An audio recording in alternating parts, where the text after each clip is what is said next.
That's cool. So what do you think about the future of sex toys? Have you got any idea of where things might be going? You've mentioned VR. Yeah, I mean, so VR is a thing. VR has always been like the new thing. I actually have a VR video game thing that I play. And so this is what one guy I talked to claimed, who was in the VR space, which was that we're going to be able to, it'll be like Facebook for porn or so Facebook for fucking, and we'll all be able to go in these VR spaces with our app-enabled sex toys and have sex with each other. Now, is that what we're going to do on a regular basis? Probably not. But it's like Second Life, but with VR. Yeah, Second Life. What? Do you remember a thing called Second Life? Yes.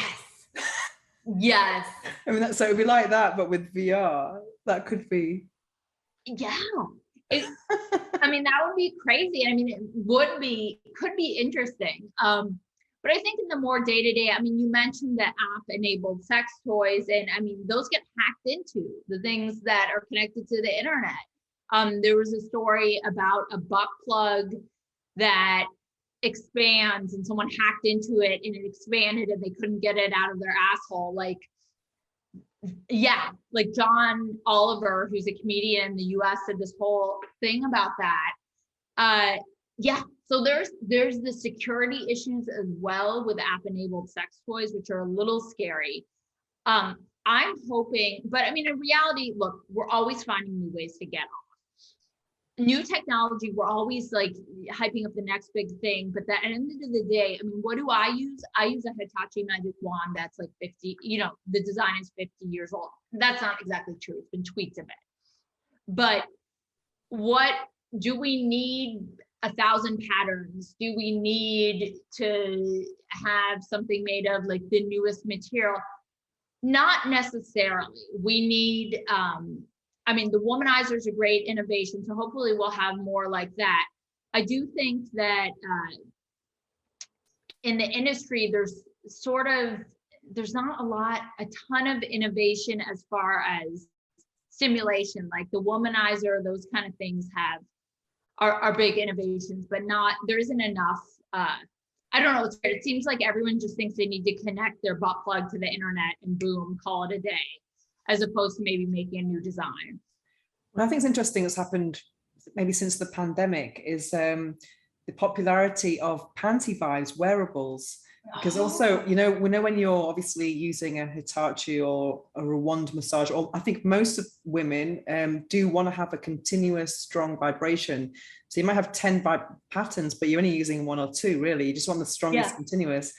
However, when you're using it as a tease and someone else is controlling it, you don't want continuous. You want to have like different types of patterns. It's not about orgasm at all. So I think it's really interesting how the pandemic has changed how we use sex toys, and it's not just about the orgasm, but that tease and keeping someone on edge, and that delicious torture of being in public and someone's controlling you. I think that's quite interesting. And also a few years ago, I actually I took part in a BBC documentary about sex dolls and sex robots. This is an industry that's very catered to the male gaze and the male consumer.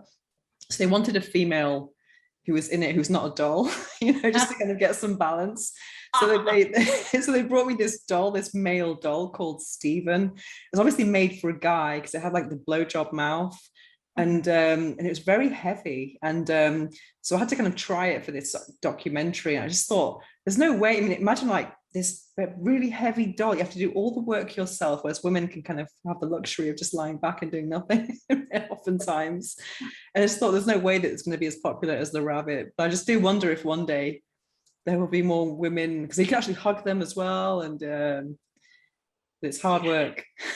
That's a really good point, though, because I have looked into male sex dolls for women, and I talked to some manufacturers who said they're too heavy. Like people aren't thinking about like women. I mean, even a lot of men can't lift. Like how much does Stephen weigh? Oh, I don't know. It was quite heavy. And then I lived in a 6th floor without a lift at the time. And it was so hard for me to get someone to take it out, like DHL, because they only send one person up. So it was like in this box in the middle of the lounge, like a coffin. It was so creepy. I had to step over it all the time. And this poor guy came to pick it up and he's like, what's inside? And I said, exercise equipment, because the company had briefed me to say that's what they say, you know. They say a mannequin, you know. Exercise equipment. That is hilarious. Yeah, that is crazy. I know they're too heavy. And the design, like, I mean, what woman is gonna want to like have sex with something with a blowjob mouth? Like, that's not attractive. I think you could design a sex doll with cunnilingus mouth or something. Oh yeah, like, that'd be nice. That would be really nice. And that has, you know, like if I were designing a sex doll for women, I don't know if Steven, did he have a clitoral stimulator?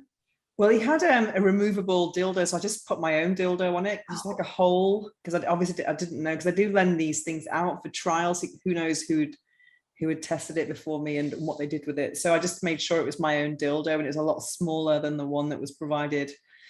so that was interesting. But what was interesting now, and also it's new technology, is the thrusters, you know, those toys that are thrust. Yeah. I mean, that's an interesting thing you could have. But that's the interesting thing about dot dolls. You can actually just remove and make them have a clitoral stimulator. There's lots of different things. And also with a guy using a doll, I think if you're doing missionary, that the weight is not such a big deal, you know, because they're just lying down. But with a woman, I think, you know, I think most women just are not always active during the act of penetration.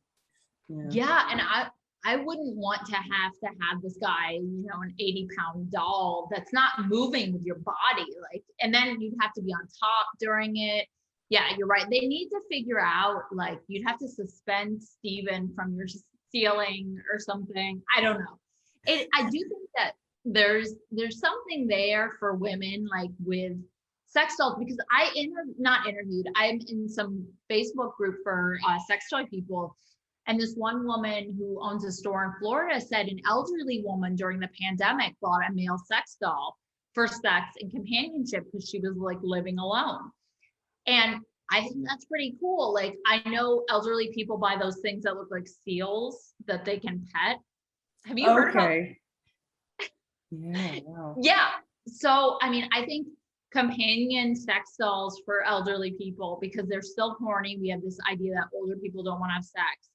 And maybe they can talk to, and, you know, so yeah, there's a bunch of different places. I would love to see that industry, like brothel for women with sex dolls and humans, like that would be nice.